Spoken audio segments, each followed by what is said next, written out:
everybody. Welcome back to Your Full Crew. I'm Don Zoldi, one of your co-hosts. Hey, and I'm Mike Peel, your other co-host, and we've got some great articles we're going to be talking about today. We're going to be talking about Boston Dynamics' lawsuit against Ghost Robotics. We're going to be talking about, oh my God, I forgot the second article.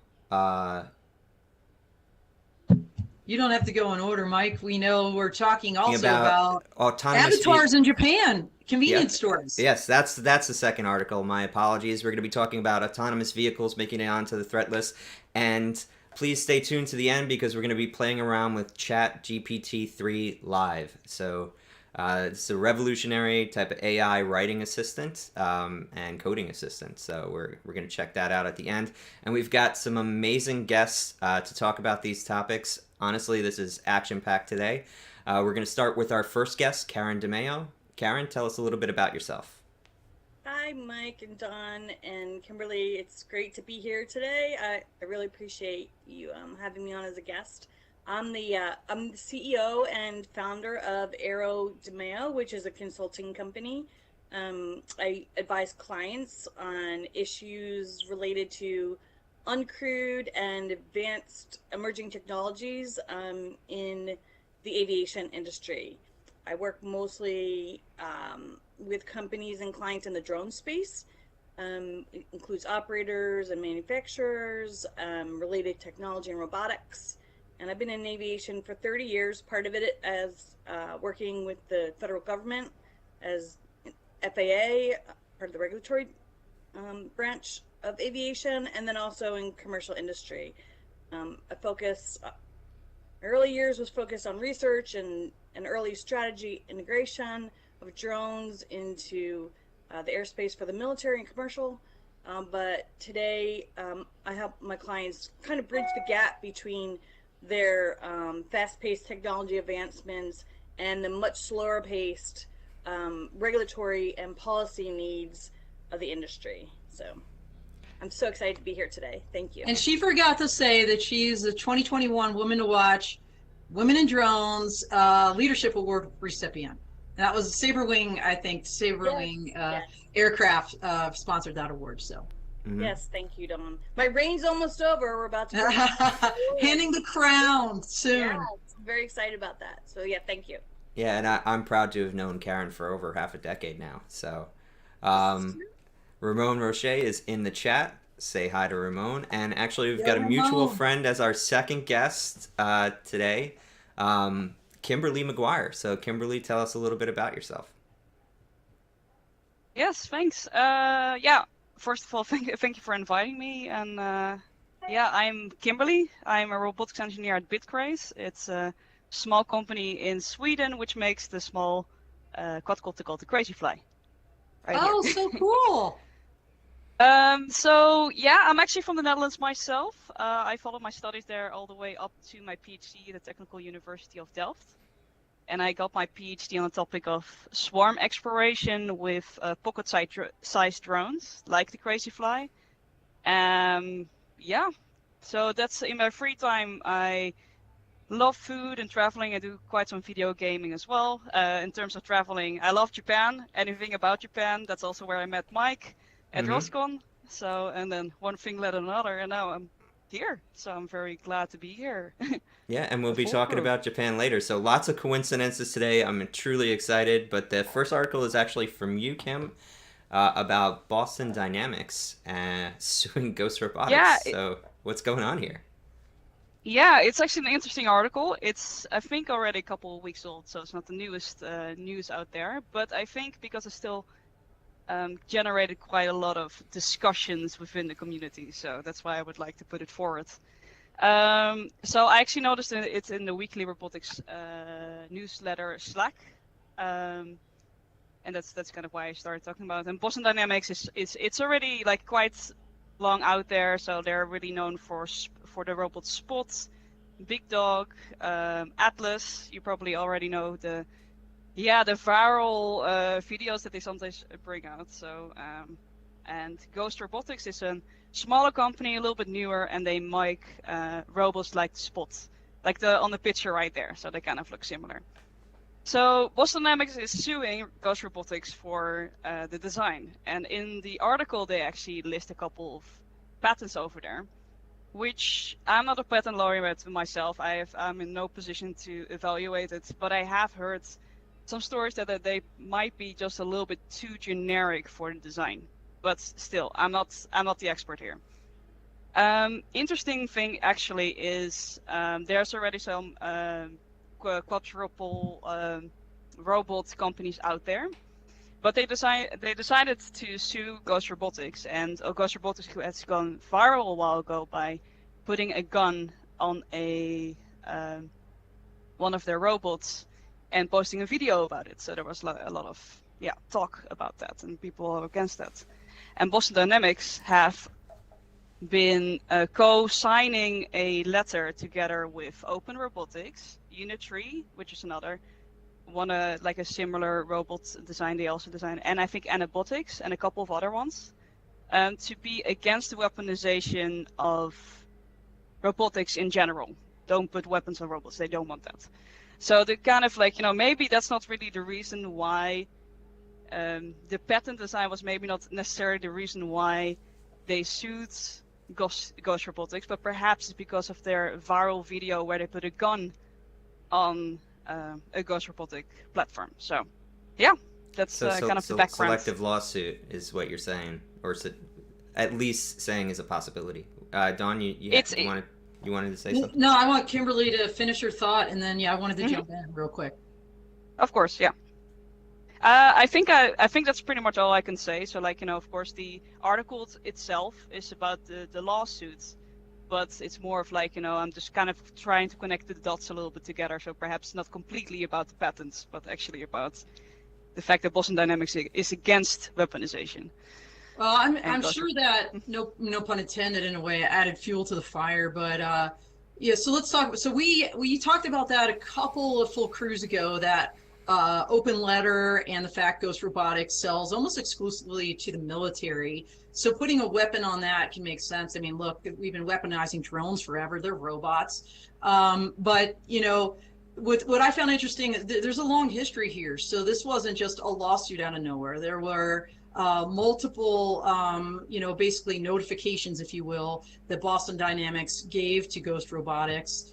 Let's see. First of all, there was kind of an initial letter where they sent, saying, hey, you should review our patents, you should make sure you're not infringing. And then they sent kind of a specific notification letter for the patent infringement before filing the lawsuit. I think some of that's prerequisite to filing a lawsuit, but all of this predates that open letter.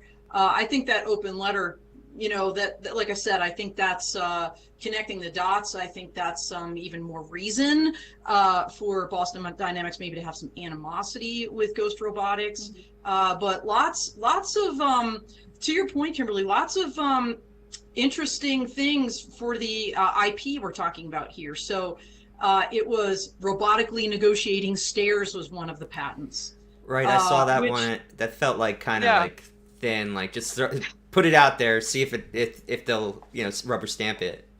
Yeah, like a perception and fitting for a stair track, or like screw actuator for a legged robot ×2. There were 2 patents about that. So really interesting because Ghost Robotics fired back. And they kind of use the same language, almost like, oh, they've been watching us, and they've decided to, sue us. Ghost Robotics was formed. So first of all, Boston Dynamics was formed by an MIT. It was a spinoff of an MIT project. Yes. And they've been going for, like you said, making all these robots for 20 years. Just released the Spot in 2020. Ghost Robotics came about conversely in 2015. Founded by the PhD research of a University of Pennsylvania professor, so another prestigious, Ivy League school in this case, and they had filed a patent for a battery-powered dynamic legged robot called the RHEX, which was filed and received, it was received in 2001. So how this is going to play out, I don't know, but we're seeing this a lot in technology where companies have similar products, and then the lawsuits are flowing like we see Archer and Whisk. I know Karen's familiar with that as well. So Karen, I'd love to hear your thoughts. Yeah, no, I mean, I'm not an attorney either, but I found it really fascinating, and I feel like it's maybe we're starting to, it's the beginning of a trend that we might see in the drone space, and and the eVTOL space. Mostly the litigious activities have been the industry versus sort of the government, or entities, as we're trying to build the space up. But I certainly see it evolving into something like this, where all right, once we start being able to move companies out to scale, and the economy starts getting infiltrated with these technologies, we're going to see the industry turning on itself and start suing each other. I remember when I was in the FAA back in the early days of the drone work, it was just fascinating to me that before there were really any commercial operations, we started seeing these, dozens and dozens of patents being filed by some of the bigger drone companies, and they were all ideas, right? We hadn't seen any of it. And in the aviation world, it really was kind of an anomaly because we didn't see things like that. So I think it's a sign of the times to come. It's the first of many. I do work with a client that works with Boston Dynamics, because drones and robotics are starting to go hand in hand too. And it's concerning, like, what impact is this going to have going forward? We certainly don't want innovation to slow down or stall anymore. We want companies to thrive. But I get it. Intellectual property is important. It's the core of business. So I think it's just going to be fascinating to watch it roll out. And I'm just thankful that I'm not a patent attorney in this day and age. Well, hey, it's job security for patent attorneys. What do you think, Mike? Yeah, I mean, like you both had noticed, Kim and Dawn, that I felt like there was a little bit of like just see if we could patent it type of behavior, and sometimes those patents don't hold in an actual situation like this. In terms of the rivalry, I think that's going to persist even past this lawsuit, no matter who wins, unless the lawsuit is absolutely crippling to Ghost in the end. But ultimately, I mean, Spot and Spot-like robots are everywhere at this point. I don't know if this lawsuit will actually have a huge kind of effect on the overall products you will see in the world in the next 5 years. Unless it's a clearly decisive victory on something absolutely critical to the Spot design, rather than one of these little hinges, literally in some cases, right? So those could be easily changed with a different type of thing, right? Or you could figure out another way around skinning that cat. So that's what I think. I don't think this will ultimately stop innovation, but it might put a dent in Ghost if it goes in Boston's favor. I'm cracking up because you're talking about skinning cats and we're talking about robotic dogs. But yeah, More than one way to skin a robotic dog. There you go. A new phrase. Yeah. I don't know how much time we have left on this, but I guess we have. You could get a to move on closing to the thought next in. article. Yeah, closing thought, please. Yeah, I guess like I'm mostly curious like how it's going to end up. Like weaponization of robots, it is a very hot topic at this moment. San Francisco just passed a law that they allow that actually. Yes. So that would have been also an interesting For one. police. I'm just curious also how it's going to affect like Anabotics and Unitree, the two other companies that I've mentioned. But I did see like a LinkedIn post of one of the head people of Anabotics that they're not worried, or at least like not necessarily currently worried about Boston Dynamics suing them, because they're on this same open letter. They have the same values, but technically, if you just look at patents alone, they could. Yeah, So- I mean, values aside, that's nice, but I mean, business is business.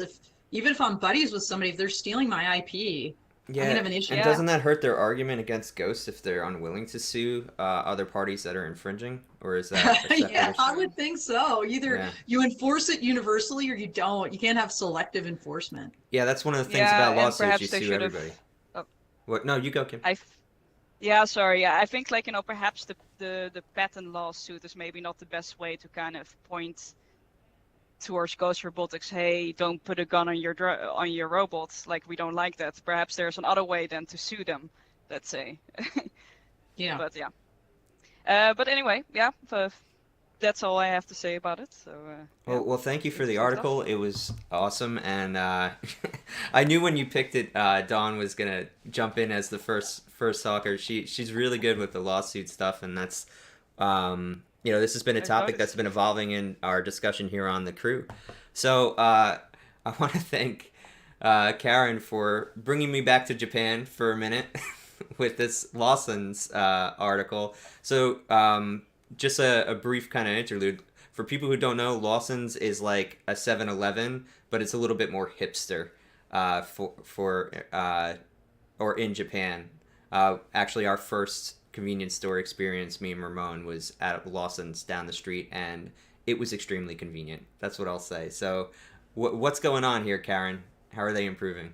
That's really interesting. Actually, Mike, I saw from one of the previous full crew that you had recently been in Japan, but I didn't know that's where you met Kimberly. So it was kind of fun for me to pull this one up because I'm so over-absorbed in drone, reading drone articles on a daily basis. I thought it'd be fun to take a look at another service industry that's using high tech to solve like everyday problems and cutting edge problems. And so while it might seem sort of benign, I think the whole idea behind what this article is about could be really helpful to us as humanity, thinking about how we're going to start meshing in these technologies. And this is probably more of a benign way and less threatening to the average person than the thought of having drones landing in their backyard and things like that. So I really love the way that it introduces a topic. And what the article is about is Lawson's, which you say 7-Eleven. I'm on the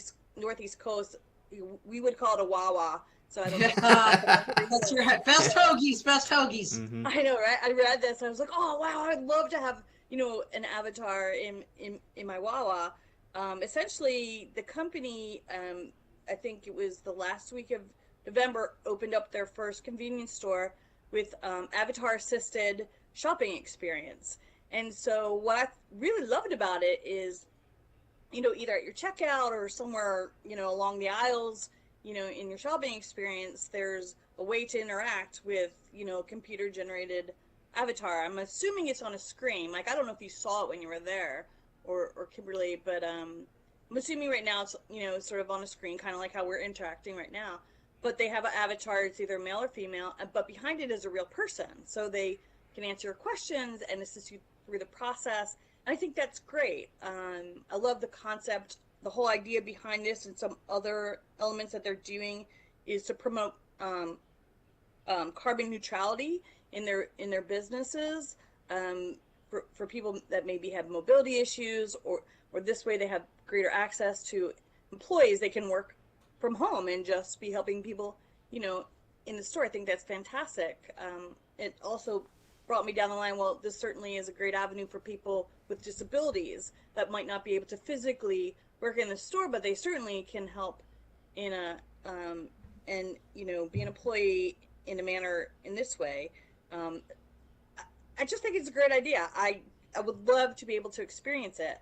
And just ironically, what happened to me yesterday, I kept thinking, oh my gosh, if only they had avatars. I went to Home Depot because I needed to buy a garbage disposal because, of course, mine exploded somehow. A whole other drama. But what should have probably been a 5 or 10 minute Home Depot trip for me, I was in the store for almost an hour. Why? Because I didn't know which of their 50 aisles garbage disposals are in, number one.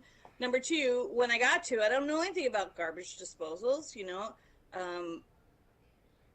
and so I had questions like, how much horsepower do I need? Like, there's all these, there's 1/3, 1/2. Well, I'm like, what? I don't know, And how many garbage disposal experts can you staff in every location? Well, and to Right. find somebody working in Home Depot. I mean, I like Home Depot, don't get me wrong. But I'm with you, Karen. Like every time I go there, it's at least an hour, not just because it's so huge, but because when I need to find somebody, I have to walk probably 50 of those 50 aisles to find someone to help me. And then to Mike's point, they don't know that they're not the garbage disposal guy or gal. Like Right. they're like, the wood person, so it's just like, okay, great. But if the person behind the avatar there maybe doesn't, they're not going to be an expert on every product, but then they could easily, Look it up online or like do whatever they're going to do. And I just kept thinking, oh my gosh, I wish Home Depot should absolutely adopt this because it would be perfect. Of course, there would be a lot less of me wandering down aisles and buying 10 things that, I didn't necessarily want to, but from a consumer experience. Satisfaction, Yeah, but really, it was so frustrating. And, it was Sunday. I was like, I need to go home and read my articles, But anyway, I think it's really fascinating. And that's just one element of what they're doing there. And, they're also, offering more frozen foods versus refrigerated foods. And, they're really trying to think behind some of the growing issues we have as a world today from supply chain and, carbon emissions and things like that. But the reason I really liked it too, not only can it relate to my everyday life, like Home Depot, but also, what I do for a living, right? So trying to advance the drone industry. One of the things that we're building, a lot of companies are building what we call remote operation control centers, right? So they'll have sort of a command and control center, and I call them ROCs, ROCCs, remote operation control centers. And, from there, whether they're doing delivery or inspection or whatever their use case is, their operators and sometimes their analysts are centrally located at whatever their headquarters, and they're, flying drones all over the country. That'll get even more ubiquitous when we get beyond visual line of sight rulemaking, but they can still do this today. They can still control the drone as long as there's a pilot or an observer on site. So, the natural progression would be to that. That's what will get these kind of companies at scale. But I kept thinking to myself, because, one of my companies is that I work with does healthcare delivery, right? So they move goods from from hospitals to rural clinics and, serving communities out there. And one of the challenges that we've talked about, with our operations control center, yes, of course, they could, I think we can figure out how to pilot the aircraft, but then sometimes the people on the other end, when we aren't going to have anybody over there, we'll need some special knowledge that maybe only, the drone company will have. Like if they have a problem unlatching, a delivery box, or if there's some kind of anomaly and, a drone parachutes, like, well, how do we get the drone? Where do we store it? But if, they could have Avatar on the other end, helping out, or emergency as needed. Also emergency operations, right? We dispatch drones for that. And, sometimes you're talking to a firefighter or a, law enforcement, and, drones arrive on the scene and nobody knows what to do. But if they have a way to do that, it was started my mind racing about, oh, this is really cool. We could use it a lot of ways in a lot of different technology. I would love to hear Kimberly's thoughts, because I feel like in a way some of this is cultural too. Like I don't know that an anime avatar like that might be super popular in Japan would fly. No pun intended. Fly. It's like I don't know, like YouTuber in Sweden or the Netherlands. Yeah, I'd like to hear Kimberly's thoughts. Yeah, good question. I think actually in Sweden they have a couple of these stores that are completely personalless. They don't even have anybody working there, so you can just kind of check out. Or Wow. I guess like in Amazon at one point they had these, like you just go in, you just grab your stuff and you go out, and you don't see any human connection whatsoever. So I think the trend is more going towards that size. And also I like Lawson's. It's a really tiny store. Those are really tiny stores. So I actually find it more logical to have a completely personless solution there. Maybe one person just to kind of check if everybody's not stealing stealing out of the lawsuits though. And I guess like in this case, because in Japan, they're very afraid of letting go of people, let's say, in terms of like, getting rid of jobs that are not really necessary anymore. I don't know, Mike, when we came into Narita Airport, how many people reminded us to show our QR code when we came in, right? Yes, well, my favorite part was going through security, and one person checks your vaccination status, then they give you a blue piece of paper, and you turn around, and you don't even get a chance to take a step, and somebody's like, "Oh, thank you," and taking that piece of paper and then allowing you to walk through. So yes, they do not make people redundant on the same level. If there's like a divot in the street, there's like two crossing walk guys rather than a wooden horse actually directing Or instead people. of a sign, just pointing to a direction. They have a person pointing towards the direction. Yeah, But I think definitely. I like that though. To be honest, Yes, that's it's true. more welcoming than this dehumanized space. I would say so. Maybe there's something to that. I mean, one of my Yeah. frustrations with a lot of the tech we built is it works in favor of the corporation, but doesn't actually has to subtract something from my customer experience in the process. Whereas this actually works for everybody, except there will be some redundancies made for employees because now you could have a single employee work at 4 to 5 stores. So if things are going to evolve, I think that's actually a happier medium. I don't know. That's just personal feelings interjected, but some of this is cultural. But Yeah. What Dom was saying about an anime avatar, VTubers are all over Twitch right now. That might be generational too. So Yeah, I've this got is a just son that motion like capture loves. technology, Yeah, my son loves anime. I mean, he's so into it. Yeah. Old people like us, I don't know. I mean, I could take it or leave it. Honestly, if I'm in Home Depot, I don't really care what the thing looks like as long as it's giving me the information I need and I don't have to walk 50 aisles and hunt it down. Yeah, Well, exactly. for the brand, it allows them to keep branding, right? Yeah. So like, and you could add a voice changer on top of that employee, and now everything is Siri level brand consistency from store to store. So Yeah, like I think somebody in there might be overalls. something there. Yeah.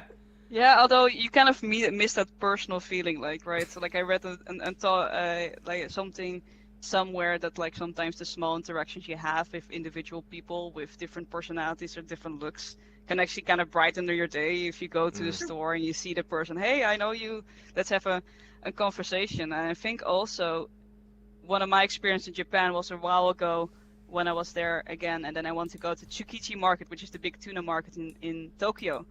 But you have to be there at 3 a.m. in the morning. There was no train, so I decided to walk. So I was 40 minutes walking through the center of Tokyo.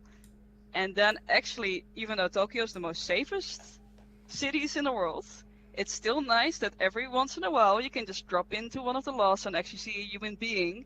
And if you're being followed, that you can at least, just stick around with a human being there. So Well, that's a good Yeah. point, actually. Yeah. yeah.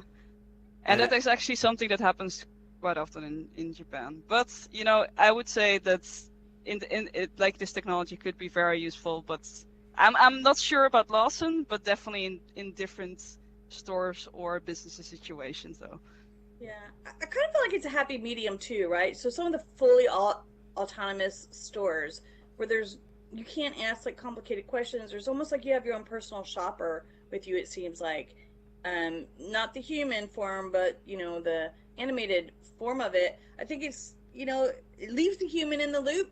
But if we're moving towards autonomous, at least there's still that human in the loop piece of it, because we are losing that connection through all these. No, I totally agree. It terms so like dating is no more efficient if you use an app, for example, and we could see the statistics of how long people are staying together. So, yeah, there's something to human connection that hasn't fully been replaced by technology, but I think there are, a lot of it is just the technology is inferior to the way that we're used to interacting with humans. So like this motion capture stuff, like the crappier avatars, you still feel that sense of uncanny valley. But when things get to like Gollum level, or avatar level in real time, being able to mimic the way that a human face was captured for those emotions, I think suddenly that changes a little bit. Especially if you put these emotions on a dog, and then we'll all love it, right? Or a cat, Yeah, if you're a cat for person. sure. All right, we gotta move on to thanking our sponsors. So we would like to thank Akin Gump Drone Rescue Systems. We added Skydio last week, and who else? We have Airspace Link, right? So thank you so much to our sponsors for making this show happen.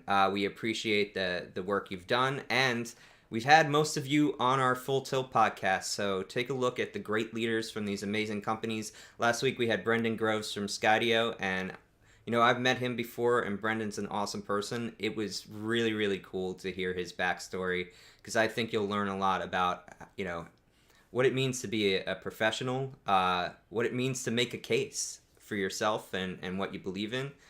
So go check out that episode. So next up, perfect kind of segue, because Brendan did talk about national security a little bit and how that influenced his life. So what's going on, Don, with autonomous vehicles?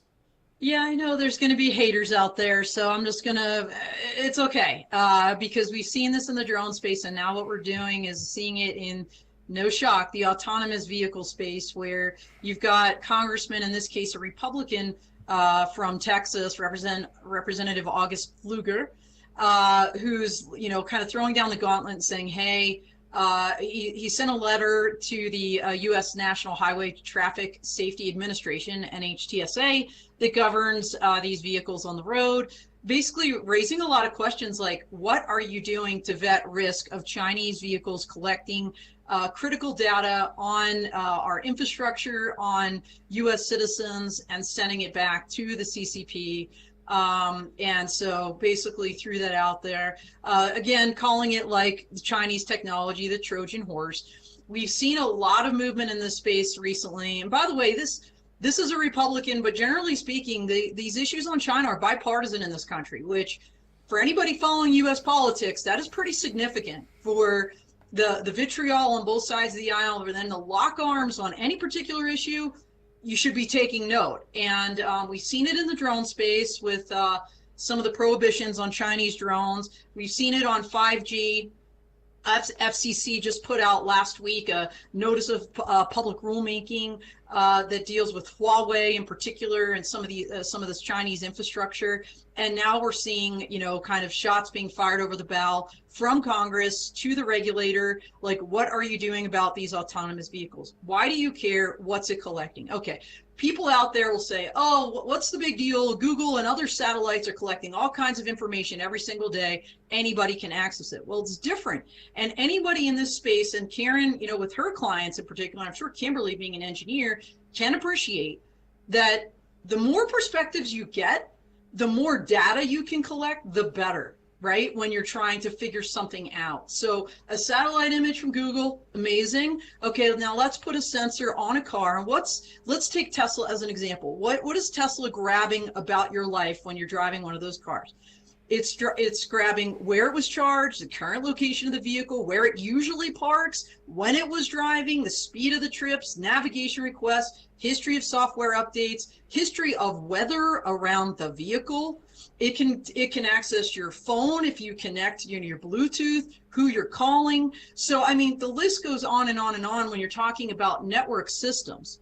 And kind of like an Internet of Things is what we're talking about here. And any little piece of data, when combined with other data, especially when you're doing a ginormous data grab, can be relevant, including around critical infrastructure. And one last comment, and then I'm going to send it off to everybody else to comment, because I'm sure everybody's got thoughts.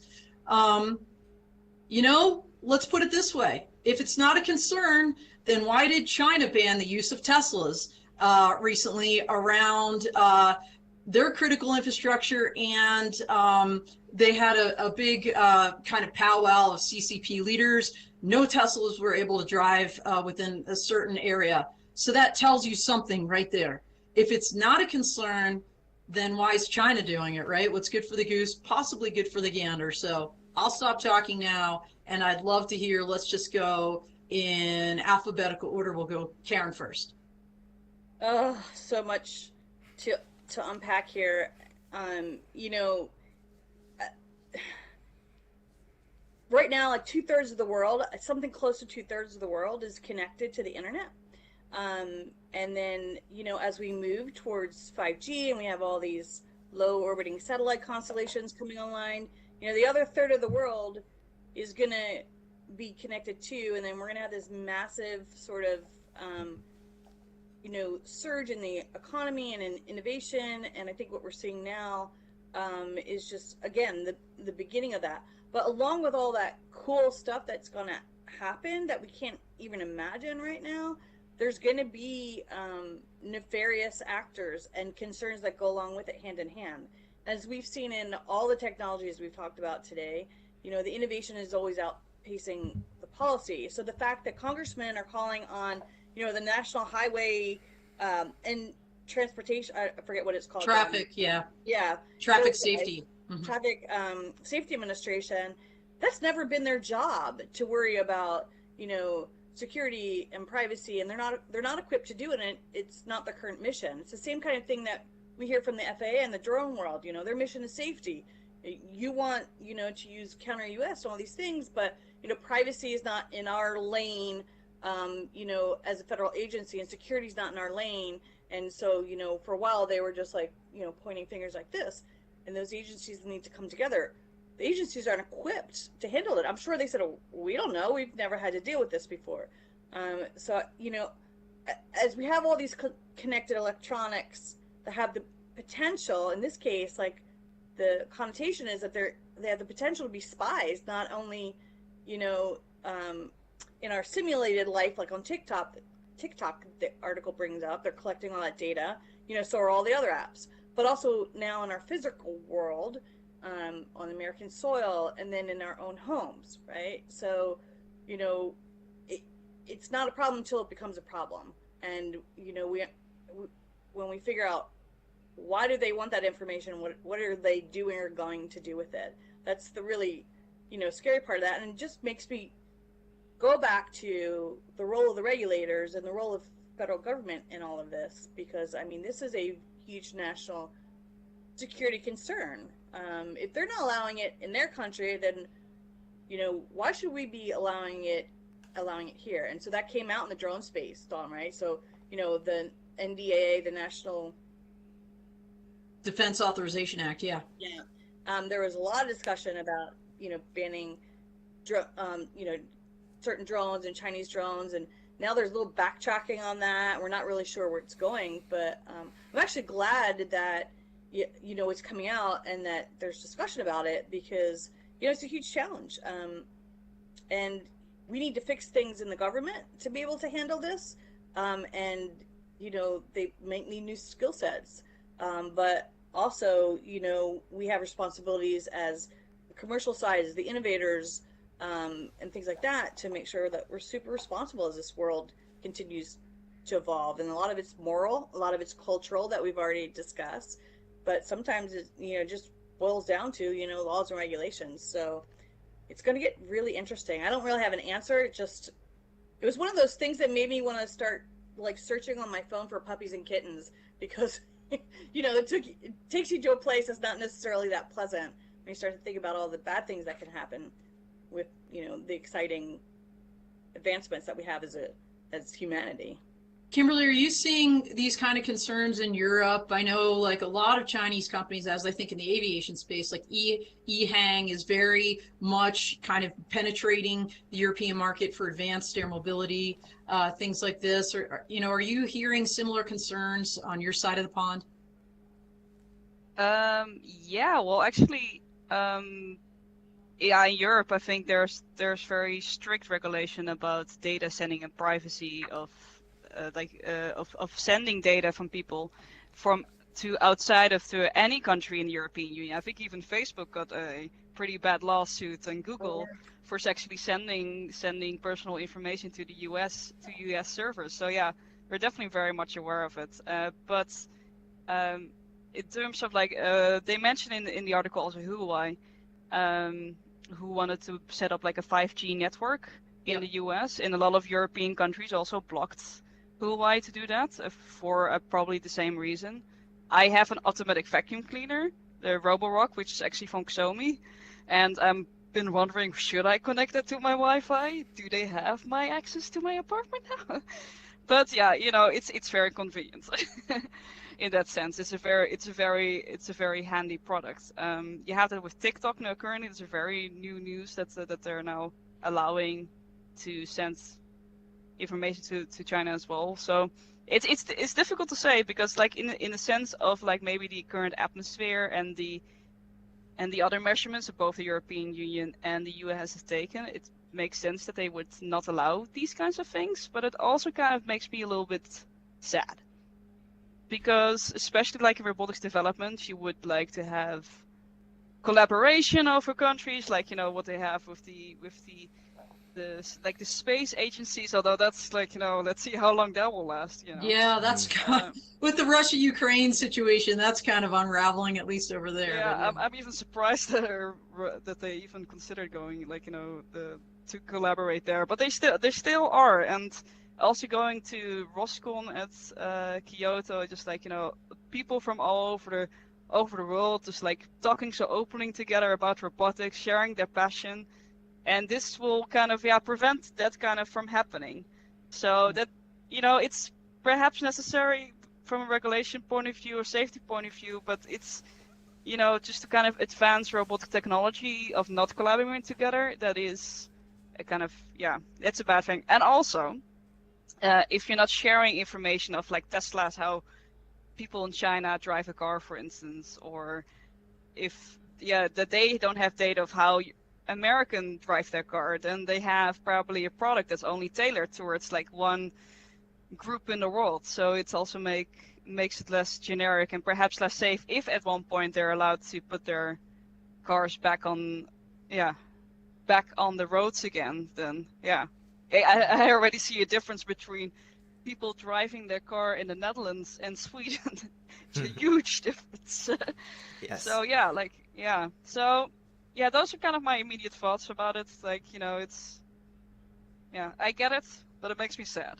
That's my summary. If I could provide some, I think, nuance to the issue, I think sometimes we focus too much on the geopolitical side of it when there's a solution can be more localized. What checks and balances for devices and that are imported, so that they're unable to phone home, and if they're unable to phone home, or if they need to acquire data to improve the product, then that data has to be stored within the country that it's being analyzed in.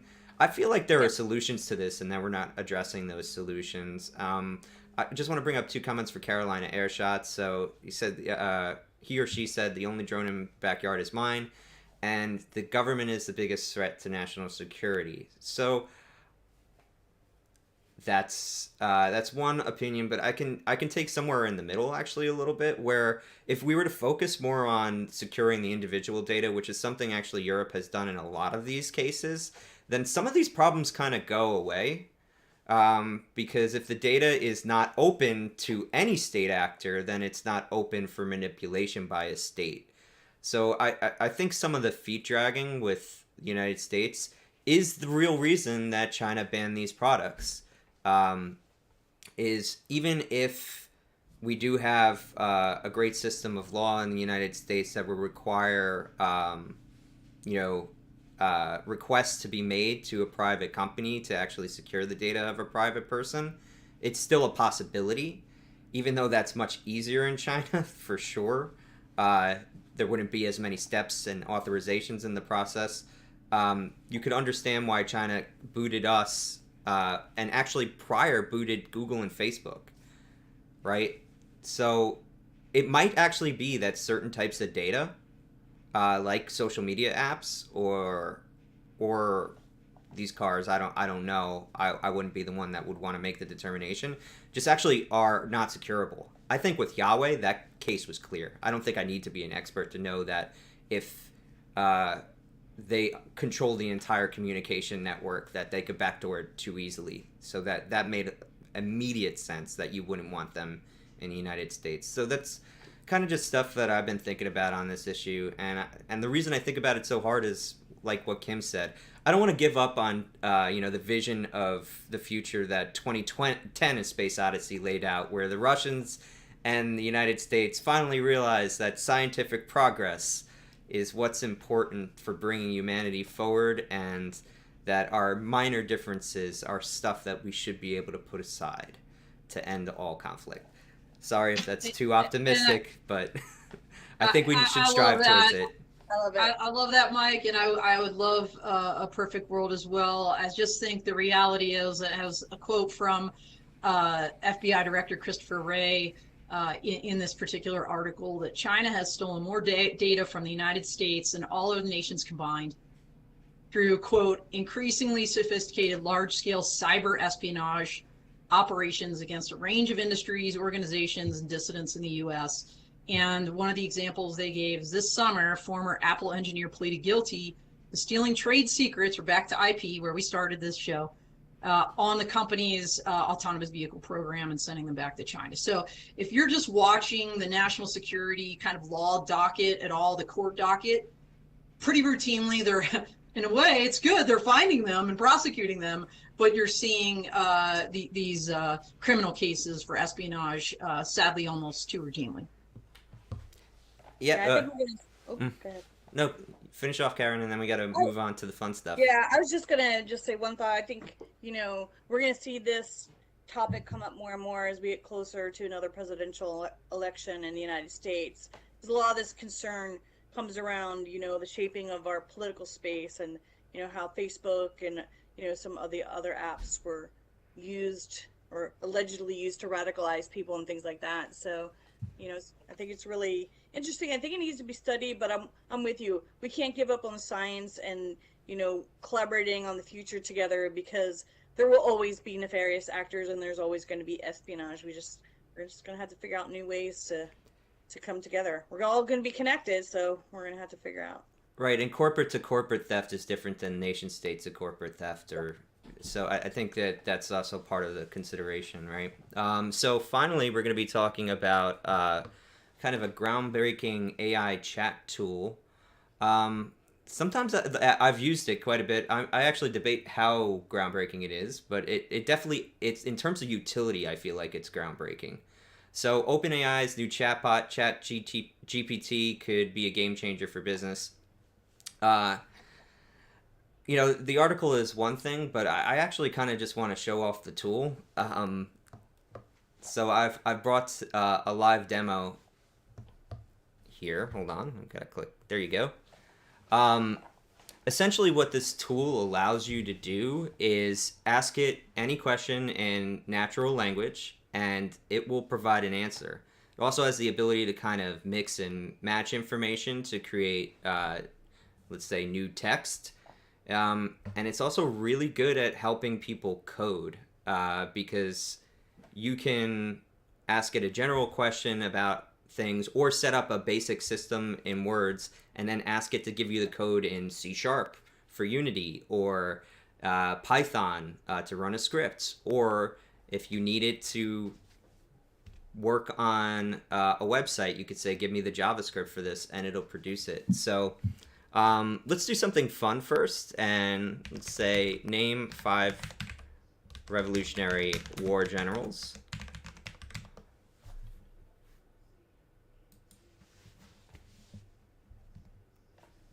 Did it submit? No, there you go. So now it's gonna, call its general database to figure out what were some Revolutionary War generals. I didn't specify American, so it might give us some people out of America, which is fine. Actually, so this is interesting. Showing some bias in the data set, it produced American war generals. So this is, I think, actually very illustrative of where AIs can fail, and how this isn't exactly at the level of a Google index yet, but it can produce kind of novel results. So let's say cast them in a movie about a bank heist.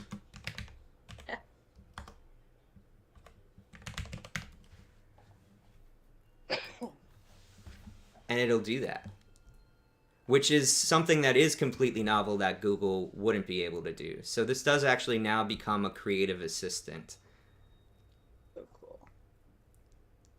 So just to read off some of the things: George Washington, the leader, the mastermind of the bank heist; Nathaniel Green, the getaway driver responsible for the smooth escape; Henry Knox, the muscle. So actually, just to go one more step further, write a scene that's darkly humorous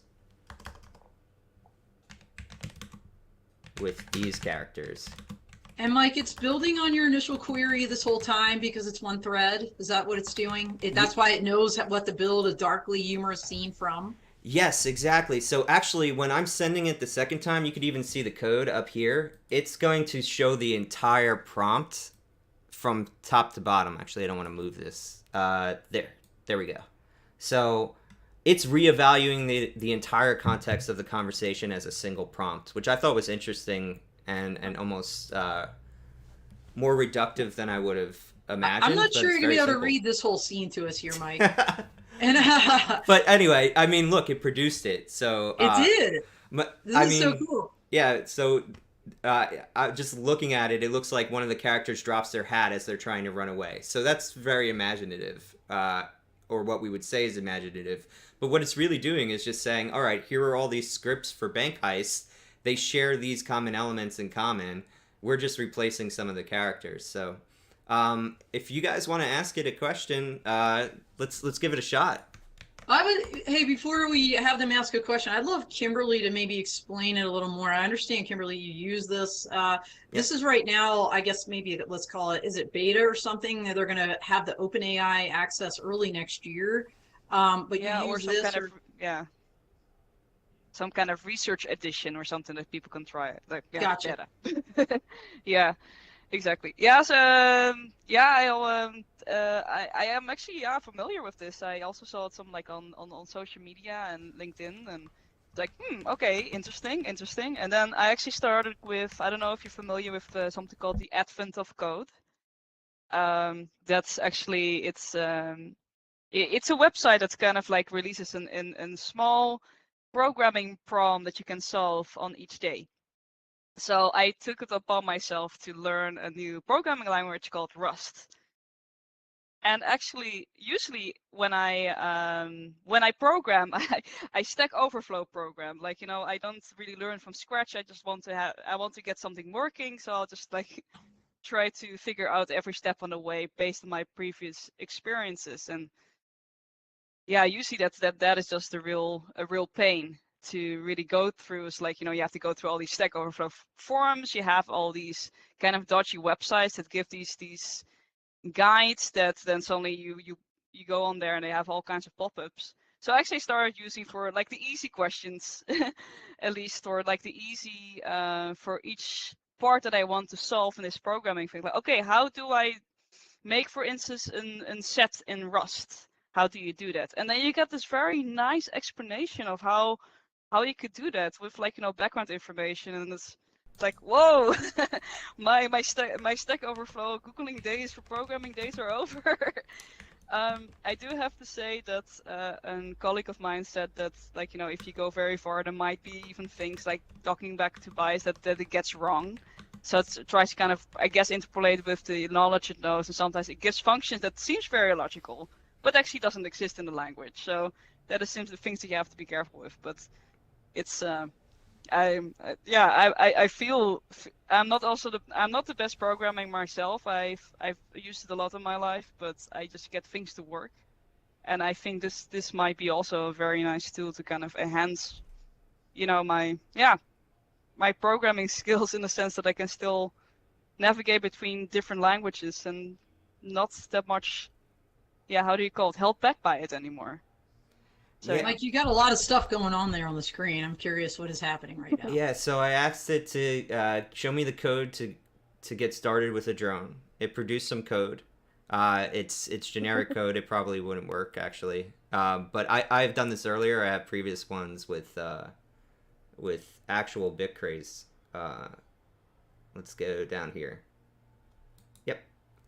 So uh, I said I want to get started coding for a Bitcraze drone. Where do I go? So it gives me the information. Then I said, show me some getting started code. I'm assuming it pulled it. And then explain this code, does line by line sarcastically with dark humor. I also tried to have it do it in Japanese, and it did it. So, Oh my gosh. you can Oh wow. It didn't or get explain everything like a right second though, but grader. Yeah, it didn't. Yeah. no, well, there are a couple of mistakes in there, but it's still like I'm still pretty impressed. This is very yeah.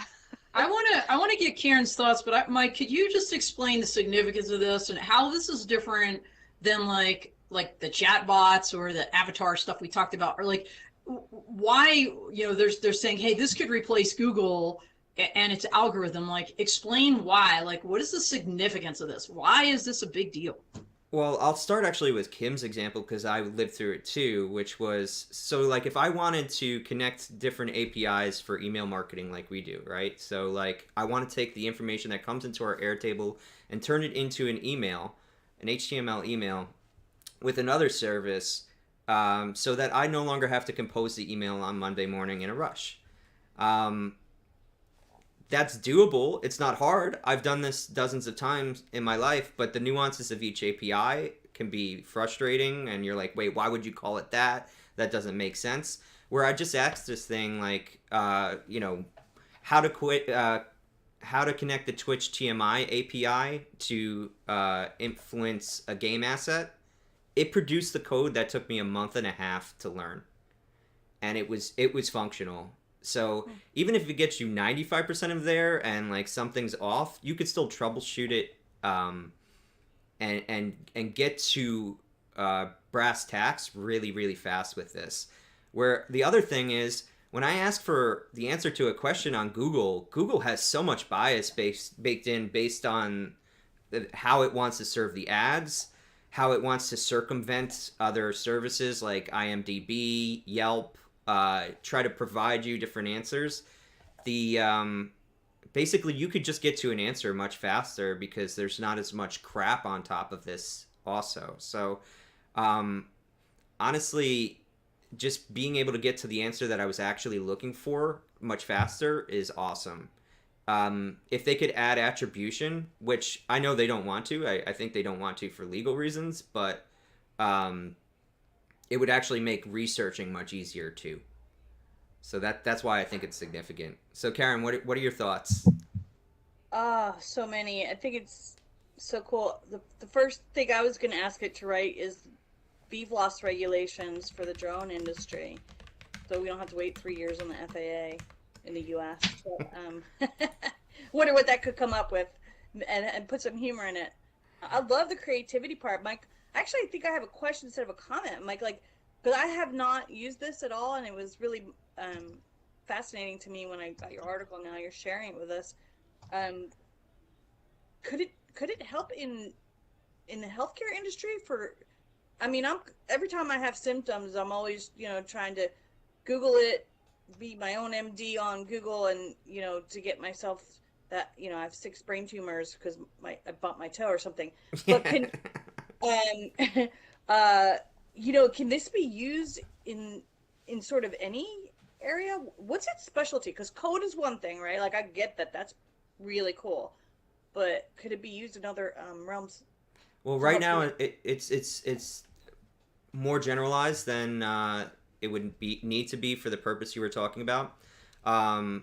But you could tune the model, so that's part of what it will be open to. So we're gonna try and tune the model for drone code so that, you know, when, at least this is an idea I have, I don't know if we'll ever get to it, so that we can actually help people as they're learning PX4 to get started. Or if they're trying to troubleshoot bugs, they can figure it out. But the same thing would apply in a medical scenario where you're saying, this is a very, very narrow domain of knowledge. We want the patient to tell us what their symptoms are. We could ask additional questions that are based on the input they've given so far, and then we could send that information to a medical professional with some places to look, if not already tell the patient or potential patient, you need to come in because we would like to check X or Y. And give them also the disclaimer of we cannot verify that information yet, but this is some stuff that you can do to prepare for your visit. So basically replacing what would have been your friendly doctor around the corner, which, if we have to admit, has completely gone away as the healthcare system has grown in scale and become very systematized. You could actually re-inject some personal care, bedside manner in with this type of technology. We're coming up on time, so last statements, one sentence each. We'll roll around, and then we got to close out shop. Start with Kim. Oh yeah. Yeah, thanks for having me here. So like it was very, very interesting discussions. Also kind of like the nice, different views of like how to look at a certain problem. I really enjoyed it. Thank you. All right. Yeah. And I echo that. I think this was the most fun I've had on a Monday morning in a really long time. I just love it. This was a really great way to have some discussion and all of our different interests, and it's fascinating. I really enjoyed it. Thank you for having me, and love to come back any other time. This was so fun. Yeah, happy to We'd have love you to both. have you. And Mike, if you don't mind, I'm going to give you the last word. I have to say, Mike, for one, for the first time ever, is outnumbered. This is, I think, the first time we've had two female guests on the same show. And I love that we have these incredible kick-ass women in the industry. So thank you for repping. Yeah, and thank you so much for sharing your opinions and sharing great articles. Like I was typing our mutual friend Ramon, like this is going to be a good one because I was really proud of the guest lineup and what you guys selected. We've got some awesome stuff coming up for the holidays. I'm going to let Dawn kind of take us out with everything that's coming up in the next week or so. Yeah, so tomorrow at 9 a.m. Mountain, 11 a.m. Eastern, we've got a special broadcast with Modal AI. Learn all about their Voxel 2 autopilot with CEO Chad Sweet. They are a Blue UAS, so check that out. Wednesday on the Dawn of Drones, same time, 9 a.m. Mountain, 11 Eastern. We have Tom Fury from Sage Tech Avionics kicking off our Best of 2022 month. And then Thursday on Clubhouse, 11 a.m. Mountain, 1 p.m. Eastern, we've got John Eberhardt from ATA LLC. He is doing incredible things with unmanned or uncrewed aircraft system traffic management and as a supplementer data service provider. So check all of that out. It's going to be a great week. Yep, happy to have John on again. He was great last year, and it's gonna be a fun couple weeks rolling into the holidays. So stay tuned. And just want to thank our audience for participating today. Thank you, Ramon and Carolina Airshots. We do welcome all opinions and perspectives, so thank you for supporting the show and tuning in. We want to thank our sponsors, Aiken Gump, Skydio, Airspace, Link, and Drone Rescue Systems. Everything you've done has helped build this show, and I'd also want to thank our guests one last time for an amazing episode, and I could think of no better way to spend a Monday morning, which is why I do that. So that is all for this week. We are out here.